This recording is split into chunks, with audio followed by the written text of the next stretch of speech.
Today we're going to talk a little bit about sugar, and although everybody knows what sugar, that sugar is bad, I want just to take some more insights into it, okay? So let me first introduce myself. I'm Simela. I'm Greek, and although Greece is very close to Israel, I am currently not living in Greece, unfortunately. I'm living in Spain, in Mallorca, on the beautiful island of Mallorca. So I started, or let's say I fell in love with macrobiotics 2009, and it changed my complete life. And I just felt like newborn, you know, like a new me. And I said, wow, this is it. I want to continue with that. I want everybody to, I want to teach. I want to let people know how wonderful.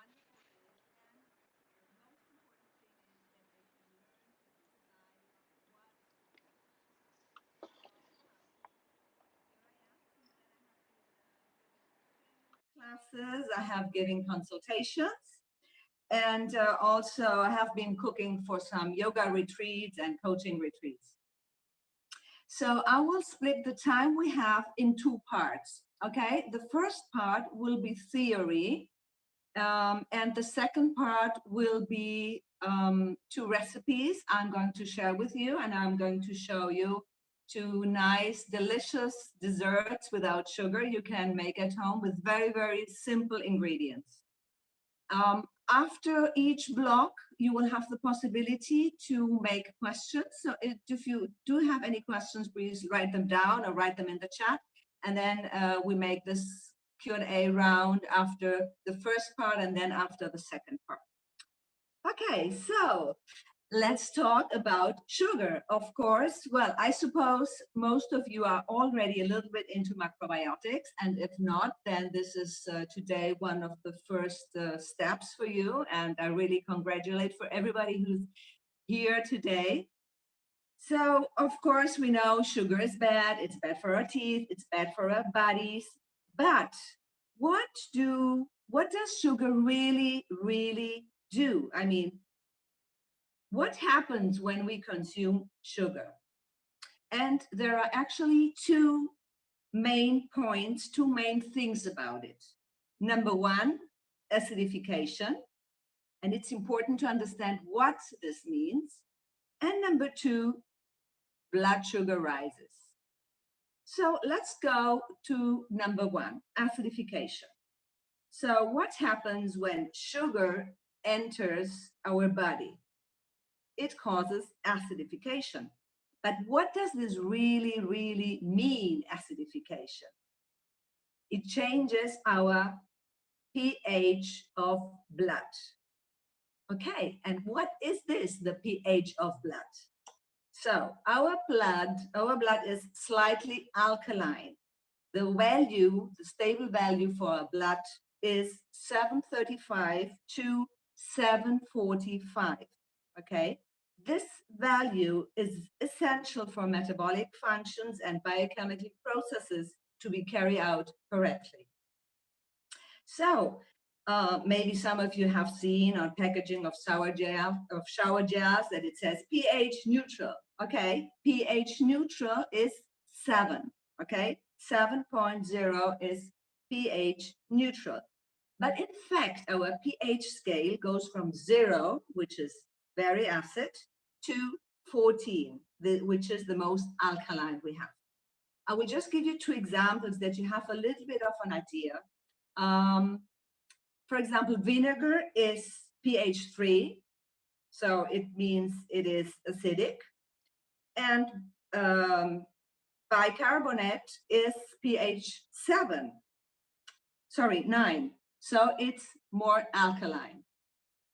Okay, so why is food acidic or alkaline? Why is it so? Well, it has to do with the amount of minerals it contains. If we take our vegetables, for example, they are all alkaline, except, well, there are some exceptions, but most of them are alkaline because of the immense amount of minerals they contain. So As we know, sugar has no minerals. It has been extracted from the sugar cane or from the sugar beetroot. And so it's not whole anymore. It is an extraction, right? So it has no minerals. So when the sugar enters into the body, just imagine a red bulb like an alarm going on. Pew, pew, pew, pew. So this means attention, acidic food, not enough minerals.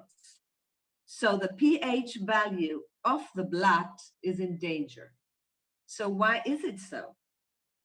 So let's go back. We said our normal blood pH value is between 745 and 745.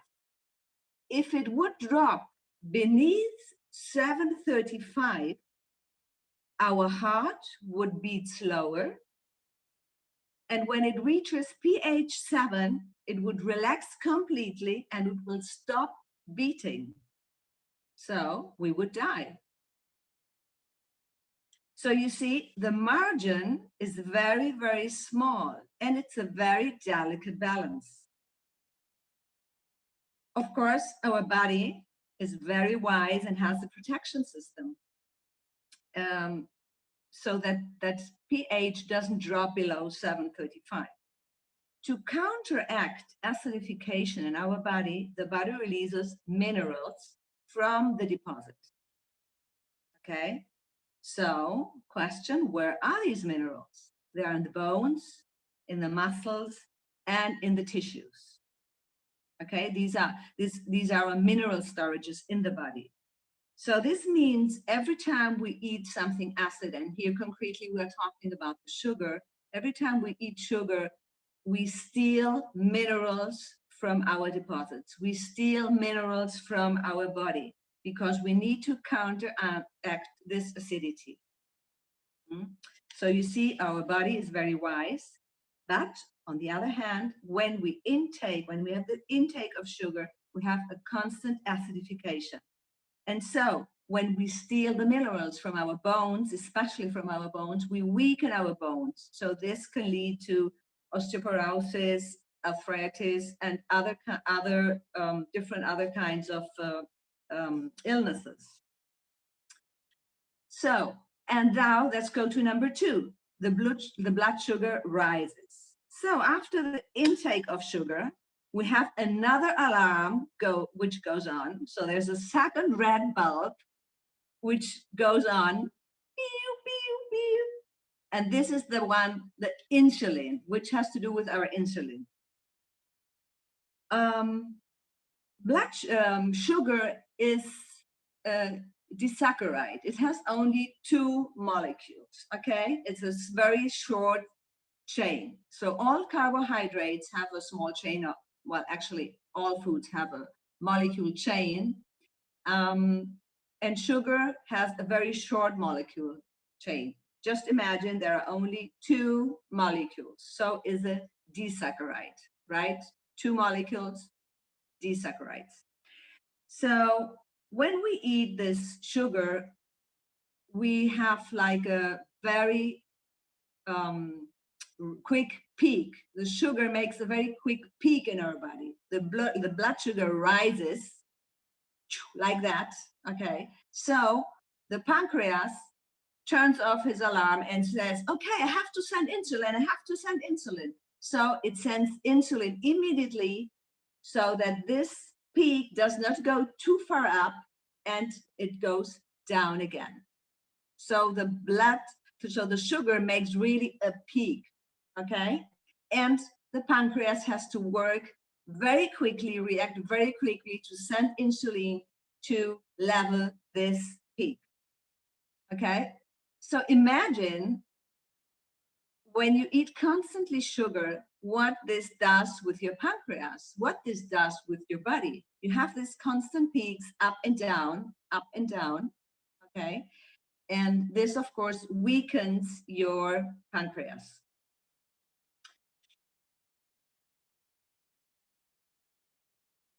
So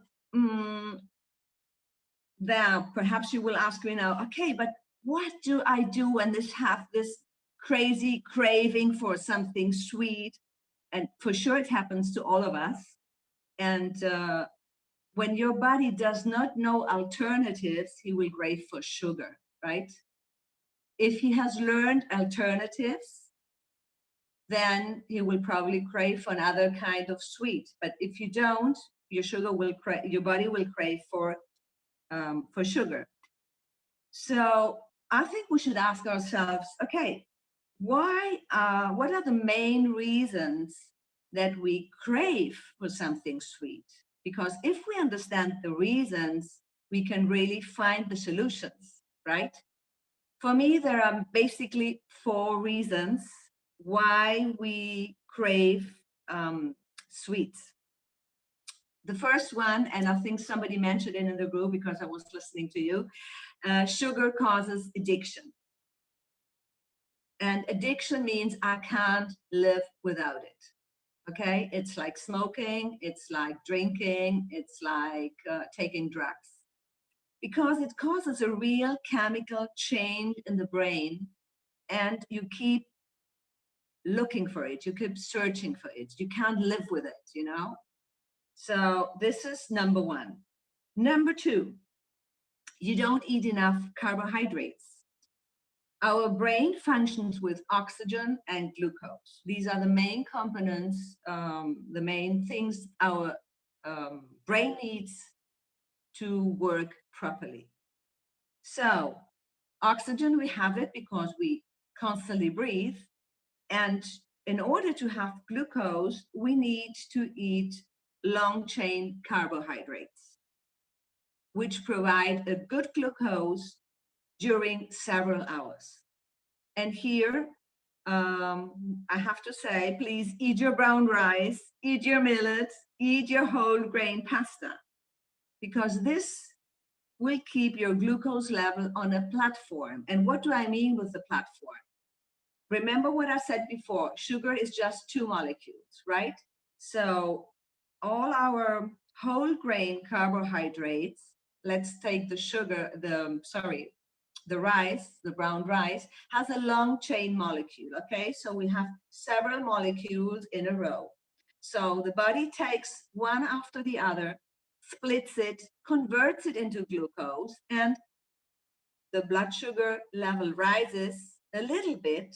It doesn't make a peak, and then it stays on a platform because we split one molecule after the other and convert it into glucose. So our sugar level stays on a black platform. Plus, we have a good quality glucose for our brain. So this is number 2. Number 3, we eat too much food which tenses our body.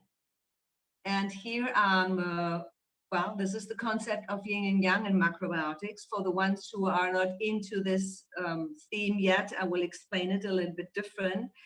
There are foods which are extremely contractive. So they contract our body, right?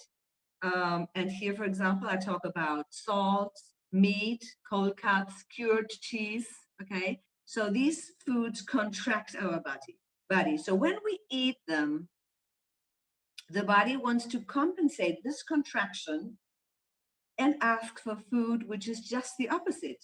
This means expansive. Yeah, it expands.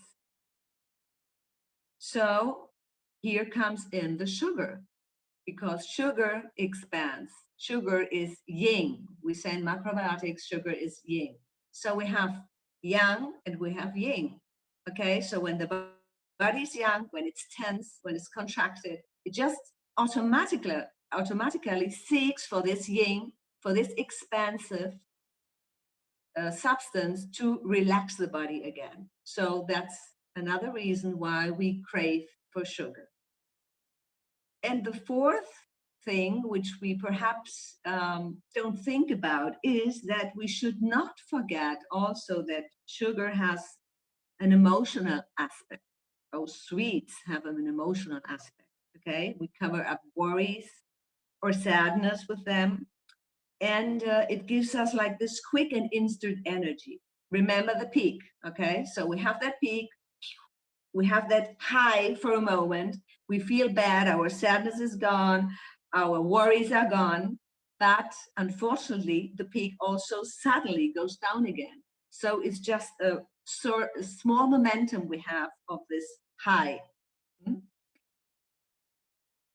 So, yeah, this just reminds me of the films. Perhaps you have seen the films when when there's this couple, they're separating and they're fighting, and then the woman takes this big ball of ice cream and she starts eating because she's so upset about everything. Well, this is what happens with our emotional part when we crave for sugar. So, well, for the ones who haven't eliminated sugar yet and just ask themselves, how do I do that? How do I eliminate sugar from my daily life? The first thing is, of course, stop eating it immediately. Just take the decision. No white sugar, no brown sugar, no honey, no agave syrup. Okay, these are all disaccharides with a very short molecule chain, which really make this peak, which really acidify your body. The second, eat your whole grains in order to keep your glucose level stable and your brain feed it with good quality glucose. The third thing is eat more sweet potatoes, pumpkins, baked apples, dried apricots, raisins, dates, homemade fruit compotes. Yeah. The fourth thing is also avoid buying processed food, because most of the time the processed food has a part of hidden sugar in order to make you eat more of that and consume more of that. Number 5, relax, take more breaks. When you're stressed, when you're tense, then you're also in this yang mode and this tense mode, in this contracted mode, and then you seek for that sweetness. You seek for the sugar. Instead of that, you could eat some cooked pumpkin, you could eat some dry apricots, which will also relax you, but it will give you a good quality of sweets. And number 6, prepare homemade desserts. Use natural sweeteners such as rice syrup, barley syrup, and apple concentrate, dates, raisins, dried dates. They're a perfect substitute. They're very sweet and they're natural. My mouth is already watering. So, okay, so before I continue with the recipes, do you have any questions? Yes, I do. Yes. I have a tendency to not being able to tolerate a lot of wheat products. Mm-hmm. So, what would I do then to eliminate, to get my carbohydrates? I like brown rice. I eat lentils lately more than before. Um, um, I do eat sweet potatoes a lot because we have them a lot here. But I cannot eat a lot of, I don't know, bread or anything like that, that kind of stuff. Mm-hmm. And, Well, but this would probably, the problem is because you don't tolerate the normal wheat and you don't tolerate perhaps the gluten. Have you tried with millet? you mean bread with millet? Or Yeah, millet? bread with millet, or instead of bread, because also bread dries out your body and it's very contractive. Right. Perhaps a good solution could be to make like a millet pie, Oh, millet. and this is, which is very delicious, and you just mix the millet with vegetables, you cook them, Right. and then you leave it to to cool down, and Yeah, yeah. it's just a pie, and you accompany it with a carrot sauce or with other kind of sauce you like, and then you don't have the gluten, which is probably what causes you this digestive problems. Right. Okay. Okay. Another thing you could use is polenta. I don't like polenta too much. Okay.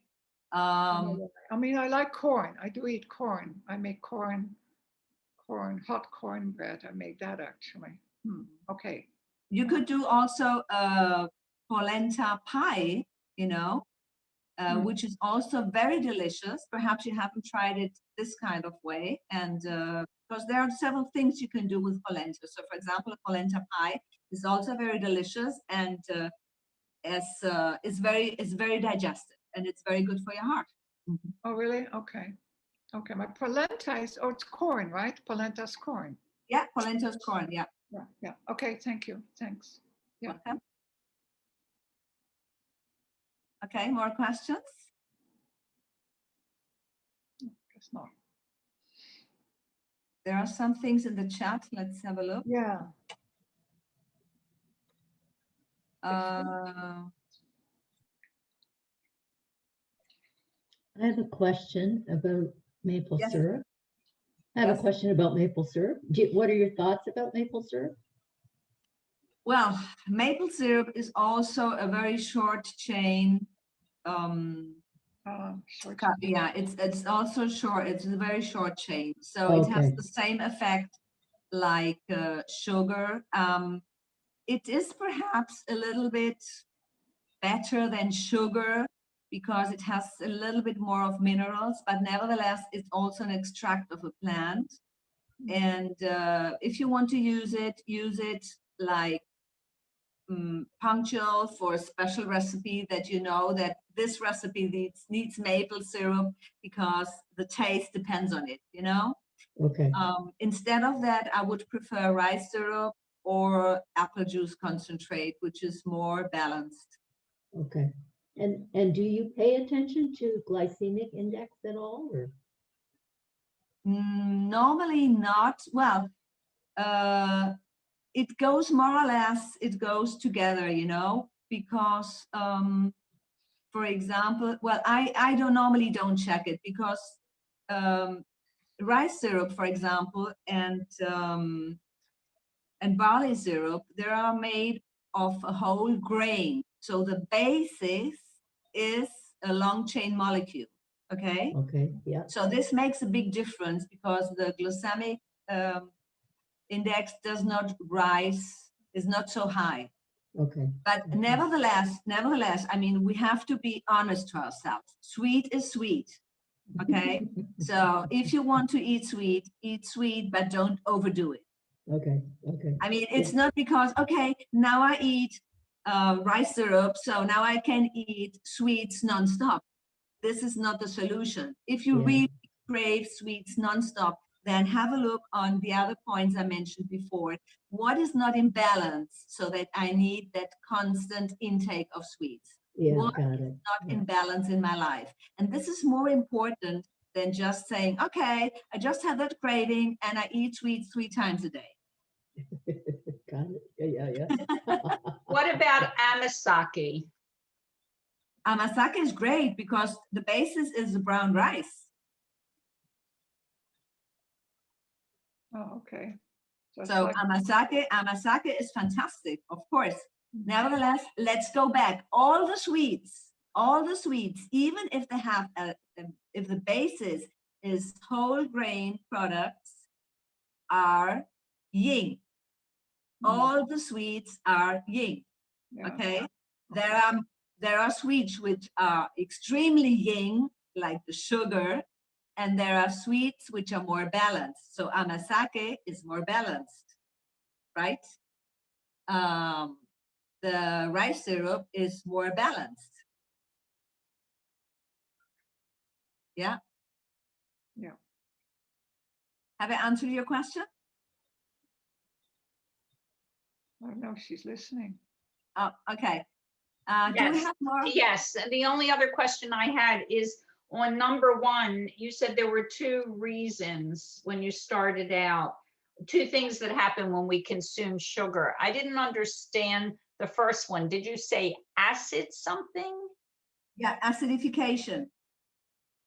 Acidification, acidity in the body. This means that when you intake. No, I understand what it meant. I just don't know how to spell that second word. I can't understand that second word.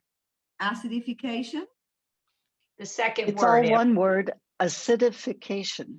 Oh, acidification. Thank you. That's it. Thank you for the translation. Okay.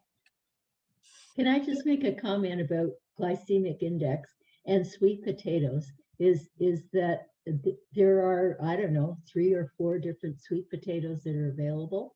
And the one that has the lowest glycemic index are the organic Japanese sweet potatoes that are purple on the outside and almost white on the inside. And it's for people that love white potatoes.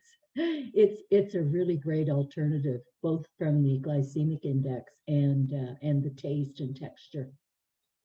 Wow, this sounds great. Thank you for the information. It's good to know. Mhm. I love those, but lately because I'm ordering online, when I order Japanese, I get the purple ones on the inside, and I don't know how to order just the white ones. Mm, They're Yeah. called Japanese. Yes, yes, Okay. yeah. Here in North America, Whole Foods has them. I know, but when the last time I ordered Japanese, I got purple ones on the inside. Okay, yeah, I think those are Okinawan. Okay. Thank you. Okay, if you don't have more questions, we go to the second part, which is our cooking part.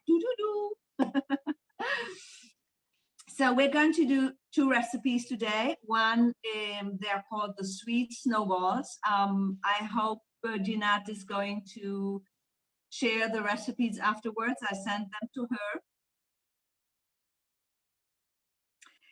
So we need, okay. So we need carrots. We need apple juice. Grated coconut.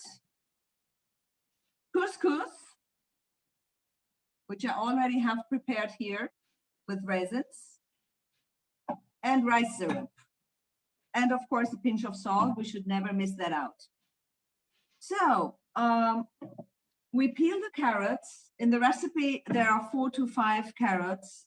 We'll just peel one now, just to make it easier and quicker.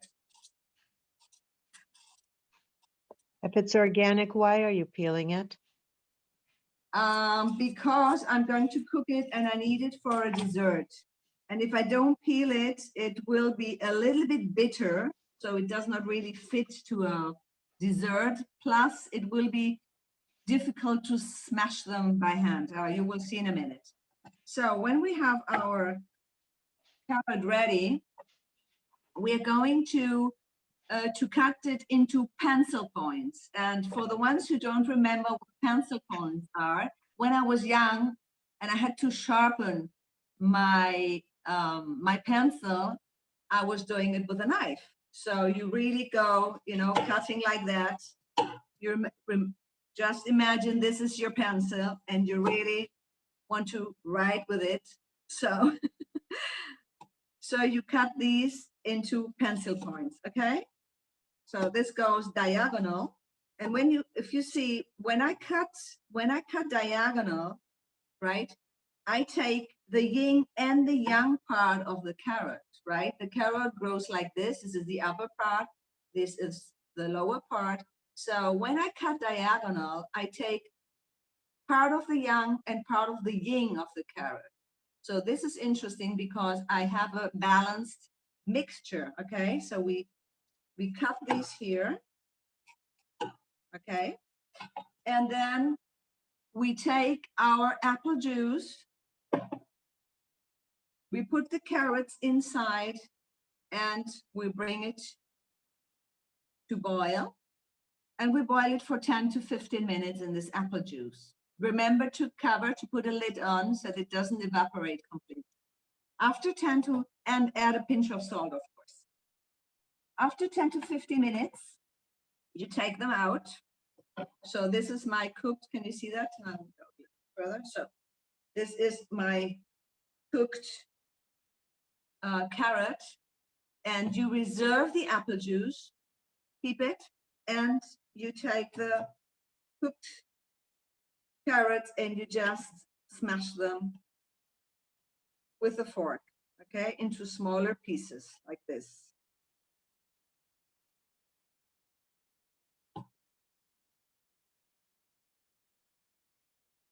In the meantime, you put your apple juice plus some water. In the recipe, I use 2 glasses of apple juice at the beginning, and then due to evaporation, it will be probably a little bit less. So you measure what is left after boiling your carrots. You add some water that you will have 1 glass of liquid, and then you put it to boil and you add 1 glass of couscous to it with half a glass of raisins. So, and once it's boiling, you switch off, of course, the fire and leave the couscous soak into that warm apple juice together with the raisins. So, as you can see, this is my carrot, okay?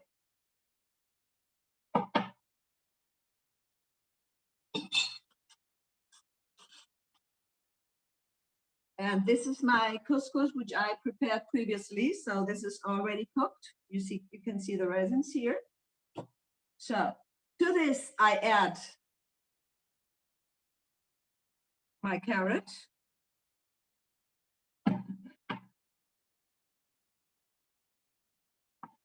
I add the coconut. And I add the rice syrup.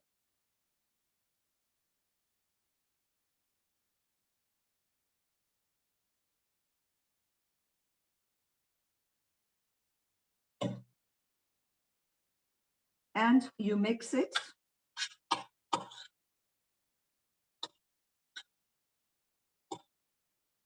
It already smells delicious. It's a pity that you can't smell that. I love that recipe because it's so simple. Everybody has these ingredients at home and it's so simple to make. And normally I don't, I use a spelled couscous. I don't know if you can find it. I don't use the normal wheat couscous because wheat is so damaged, unfortunately. So what I do is I use the spelled couscous, whole grain spelled couscous. So once you have it mixed, check. Okay. Yeah. It's a good. So you see, you start making little balls. Yeah. And you roll them in grated coconut.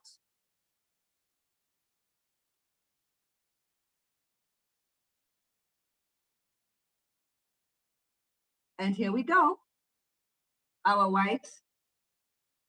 sweet snowball. So let's make another one. So if you find that it is too humid, you can always add a little bit more of grated coconut to it. Okay. So that it really sticks together. So we roll it once more. Whoops. You see this one. So we go.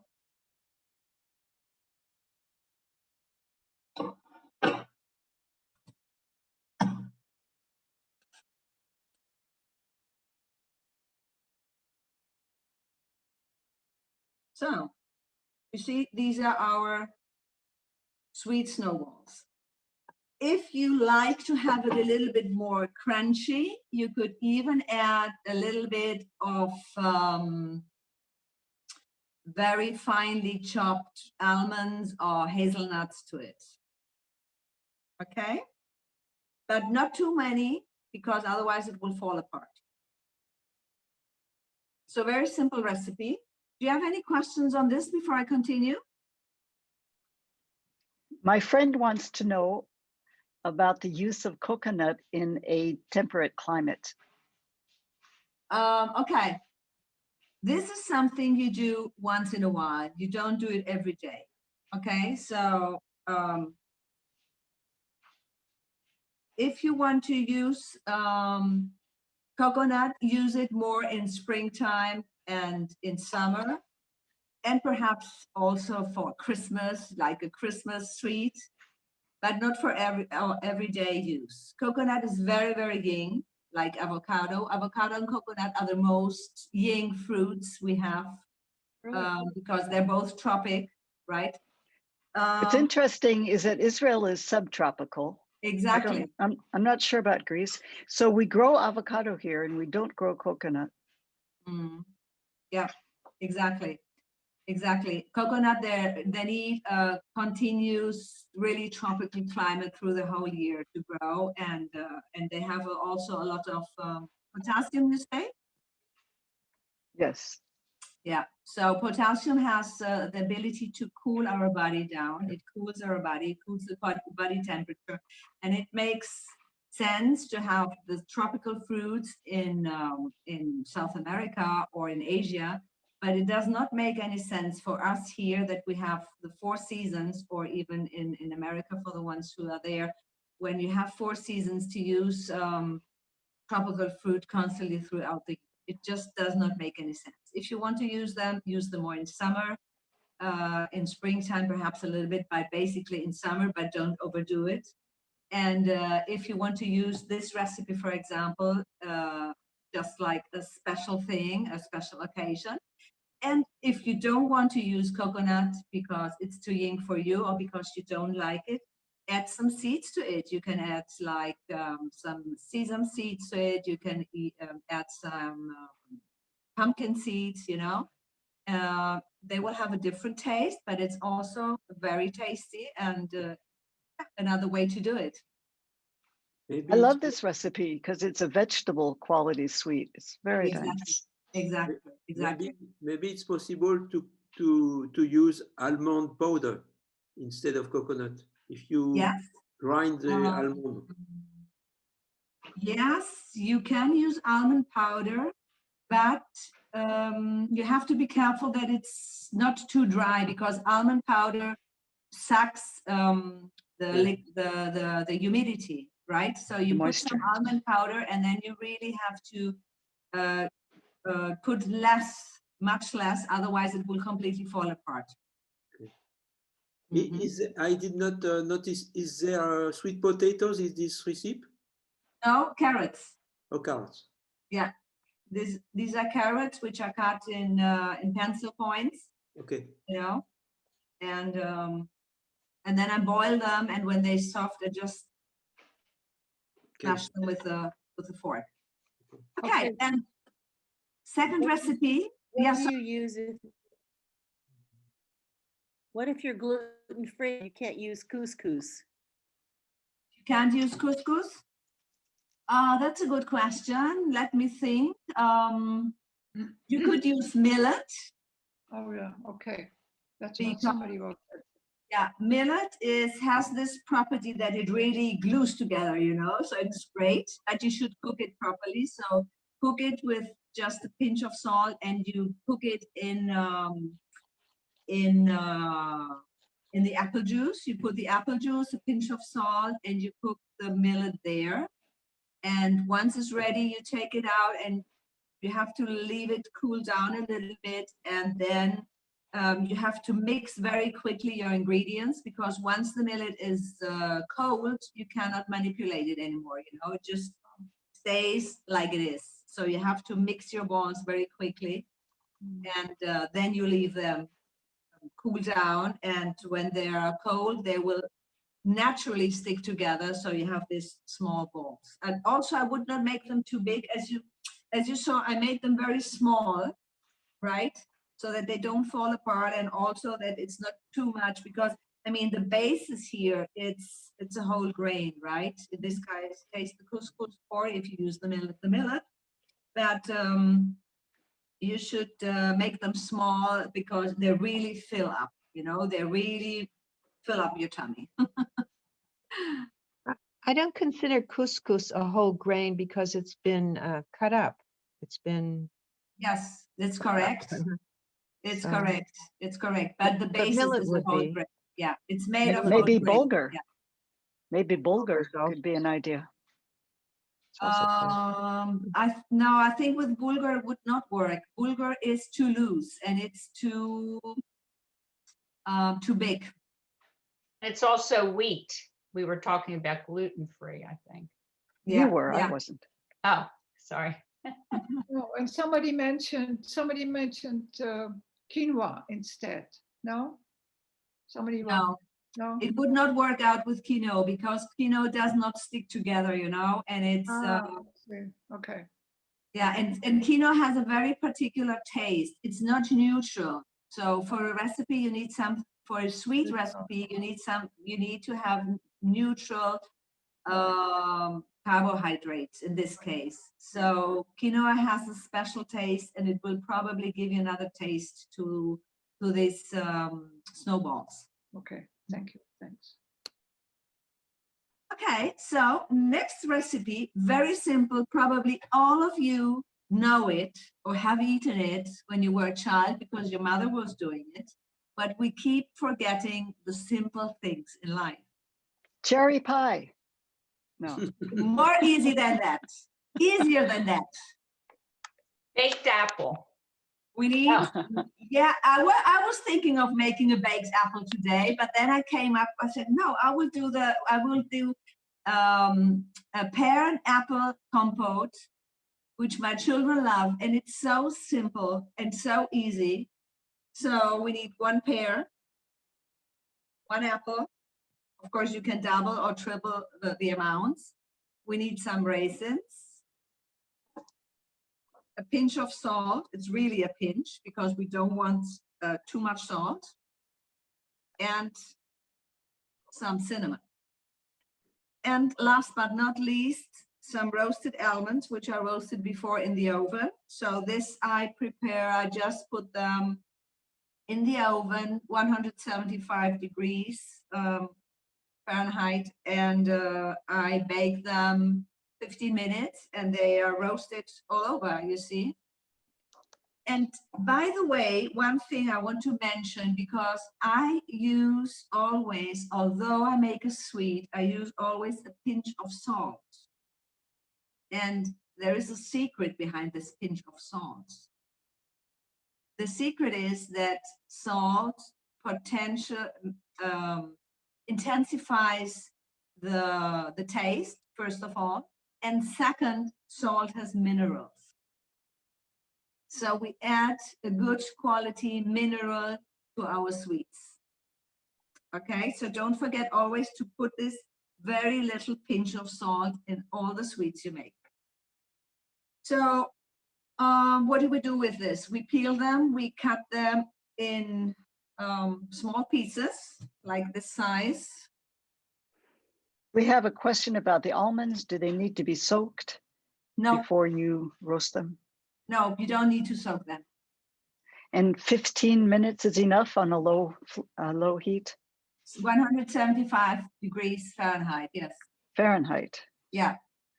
Sorry, Celsius. Yes, I thought so. Okay, that's Celsius. better. Fahrenheit not, because, well, you would burn them probably. No, 175 degrees Celsius. Fahrenheit is the other way around. Yeah, so Celsius. And about 15 minutes is enough. 15. I mean, you could do it also in a frying pan, but they will not be all around brown. You know, they would get brown only where it touches the frying pan, so they don't look so nice. Now they look much better if they are brown all around. So once you have cut these into pieces, you put them into a small pot with just a little bit of water, like if you use 2 apples and 2 pears and 2 tablespoons of raisins, you would need like a quarter of a glass of water and a pinch of salt, so just that it doesn't burn. And then you bring them to boil, and you leave it, once it starts boiling, you put the lid on and you leave it simmer for 15 minutes. Really simmer on a very low flame. And of course, don't forget to add also your cinnamon. And after 15 minutes, you turn it off and you leave it to cool down. Then you can take the cinnamon parts out. And once it is finished, it looks like this. Ta-da! So, and to give it this crunchy taste that everybody likes, just take some almonds.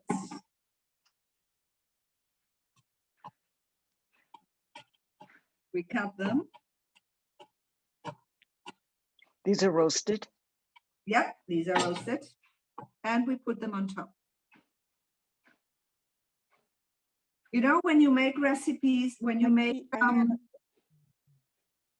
yeah, just a minute, let me finish. When you make sweets, it's nice to have this differences between something cooked, something prepared, and something crunchy. You know, we all like to have this crunchy consistency in something. And if you want, you can even decorate it a little bit. Here we are. So, what a pity that you can't come around to really try this dessert. My children already said, "Oh, mommy, can we try?" I said, "No, not now. After I finish, you can try it." So there was a question. I just wanted to thank you. I thought you were very well organized, very informative, and 2 lovely recipes. I make that compote all the time, and my husband, who does eat sweets, happens to like it very much. I put prunes in it sometimes. Oh, yeah. Oh, this is great. I like prunes. Thank you very much. I had trouble distinguishing when you were saying 15 or 50 for roasting the almonds and for cooking the compote. So is it 15 minutes for roasting or 50? Is it 15 minutes for cooking the apple pear or 50? In both cases, Gretchen, it's 15 minutes, 1-5. Thank you.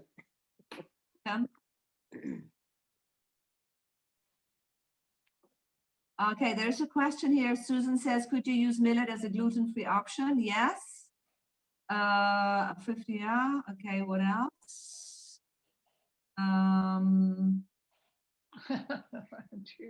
Like your dress? Yeah, I also like it.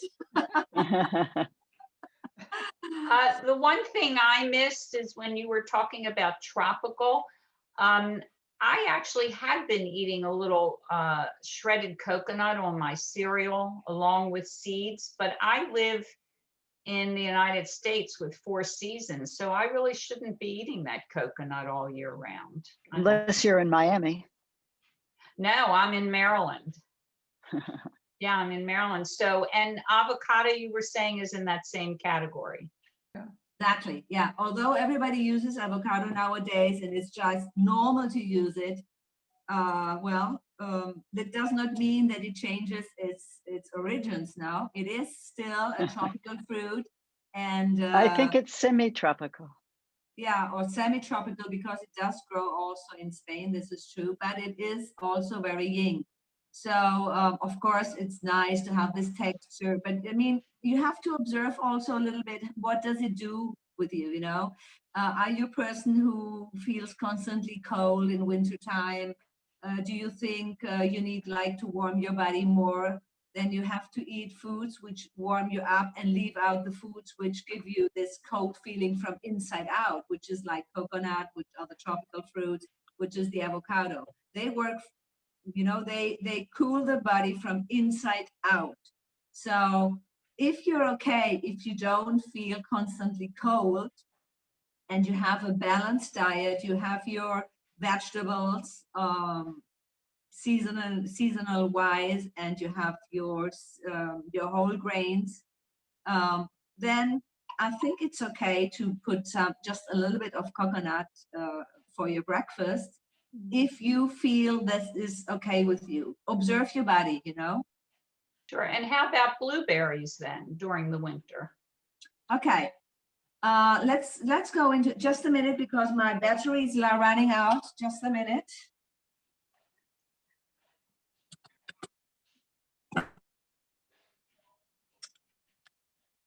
Okay, I'm back. So let's go into it a little bit because this is important to know. Fruits are all in the yin category, right? There are some of them that are a little bit more centered, more balanced, like apples and pears. That's why they are so, yeah, that's why macrobiotics like them so much. Nevertheless, when you eat fruits raw, they cool the body more and they're more yin. When you cook fruits, like now the compote we made, through the cooking, they get more yang, right? So if you want to eat fruit, observe what they do to you. It's normal that when you get like after you start with menopause and the years after, you tend to eat more fruits because your body is just drying out and it's just changing. It's way of being. You don't have so many humidity anymore in the body. You don't have so many liquids anymore in the body. There is no menstruation. The body dries. So you look like for this freshness, and most of the people go for the fruits. It's okay to eat more fruits after, let's say, 50 or 55 when you stop menstruating. But it's also important not to leave out the vegetables. So increase the intake of vegetables, especially green leaves, especially slightly cooked ones. Don't overcook them. Have this crunchy consistence when you cook vegetables, and let vegetables give you this freshness you're seeking for, and have the fruits like an addition, but not as a main freshness point. You know what I mean? I just, when I was earlier on becoming macrobiotic, I cut out most fruit. And I just recently started to eat more blueberries because you keep hearing how they're so healthy, they're so healthy. But again, I'm thinking maybe I shouldn't be putting blueberries every day on my cereal. So, well, my question to you, do you feel, how's your body temperature? My only condition is Hashimoto's, so I do usually feel cold, but I have to say that over the years eating macrobiotics, I'm 1,000% better. I used to be freezing even when I was young, and now I don't have really cold hands and feet, so I'm actually better. But I do run to cold, feeling cold. Yeah, okay. And do you also do you eat enough vegetables? Oh my, yes. Okay, good. I mean, if it's just, let's say, 1 or teaspoonful of blueberries a day, I mean, and you feel that your general condition is better, then it's fine. It would make a difference if you say, no, I make a smoothie in the morning, then I have my blueberries, then at midday I have another 2 or 3 apples, then in the afternoon I eat 3 pears, and I eat, this would make a difference, because then you leave out probably vegetables and you go more for fruit. Because sometimes people think, okay, I'm not a vegetable person, but I eat a lot of fruit. And of course, you can't substitute vegetables with fruits. This is impossible. Yeah. So fruits are always a sweet for us, and it's always this, we always look for this sweet, juicy consistency, and it's fine. It's fine. I mean, it's not forbidden, listen to your body and do what fits to your body and to your everyday life. If you feel okay with that, if you have all the other nutrients covered, it's fine. Thank you. Welcome.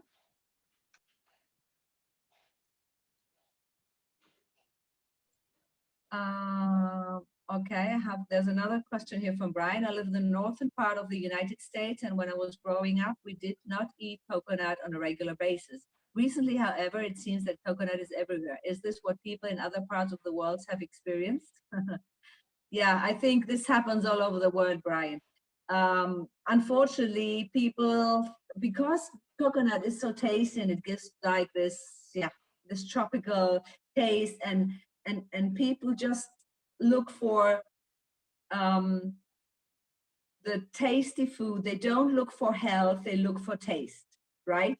So also, many people cannot understand that a simple healthy food can also be delicious without adding coconut.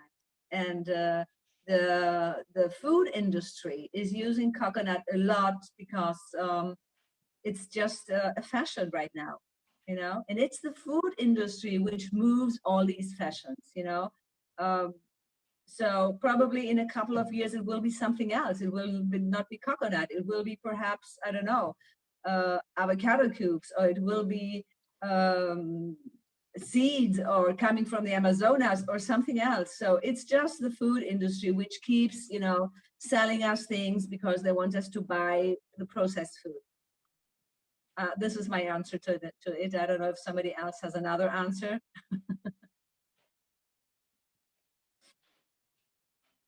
Okay, my dear. So if there's no other question, I thank you very much. Thank you, Jeanette, for having me here. Thank you so much. It was a Yeah. wonderful presentation. We really appreciate it. Lovely, It's lovely. fun to have you. Yeah, bravo. Very good. Thank you Very very nice. much. Thank you, and have a wonderful afternoon. Kisses from Mallorca. Thank you. Bye-bye.